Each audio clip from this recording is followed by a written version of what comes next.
Hello everyone, this is Luke and welcome back to GamingInstinctsTV and our How to Slay series for Monster Hunter World. In this video, we will be taking a look at one of the classic monsters in the series, the Brute Wyvern Barroth.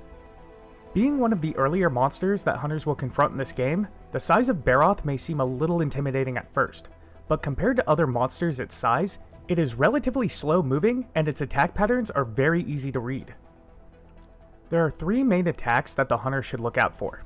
First, watch for Barroth to lift its tail in the air and hold it there for a moment. This signals that the monster is about to swing its tail back and forth in a sweeping motion, damaging any hunter around the tail area and causing knockback. The easiest way to dodge this attack is by diving towards the monster's body or behind the monster out of range of the tail. Second, Barroth will raise its head up in the air and slam it down directly in front of it with a massive headbutt. Dodging to the left or right of the monster's head will allow the hunter to avoid this attack, but make sure to get some distance due to the damage area being wider than it may seem. Third, Barroth will lower its head to the ground and its body will tense up. After a moment, he will charge forward directly in front of him for a bit of a distance. This attack hits hard and causes a lot of knockback, but once again, dodging to the left or right out of the path directly in front of the monster will allow the hunter to avoid damage entirely. While in areas containing water or mud, Barroth uses its environment to its advantage. The monster will lay down in the mud and roll around until its body is covered.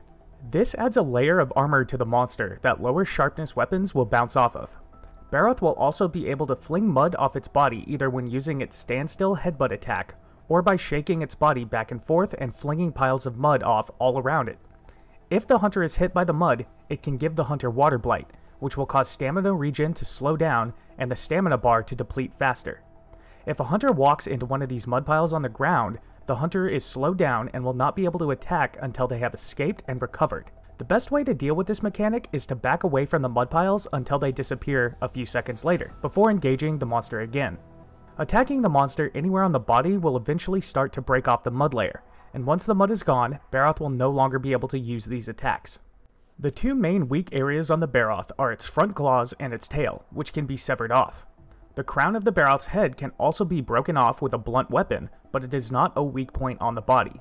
Barroth has two elemental weaknesses that switch off based on whether the monster is covered in mud or not. When covered in mud, the monster is weak to water elemental damage and immune to fire damage. When the mud has been broken off the body, these switch, and the Barroth becomes weak to fire damage and immune to water damage. Barroth is also highly susceptible to the poison, paralysis, and blast ailments, so bringing a weapon that can deal these status effects to the monster will put the hunter at a big advantage. While Barroth is not the most difficult fight, it is an awesome monster for hunters to learn how to read movements and mannerisms to predict attacks. Hopefully these tips and tricks will help any hunter find their way to victory. Did you use any of these tips during the battle? Are there any tricks that you use that were not mentioned here? Let us know in the comments below. And tell us what monsters you want to see a guide for next. Gaming Instincts TV will be leaving you right here. Don't forget to like and subscribe if you enjoyed this video, and hit that notification bell to stay up to date and know when a new video is ready for your viewing pleasure. Also, check out our official website at GamingInstincts.com for latest daily news, feature articles, reviews, and more. Peace out, everybody.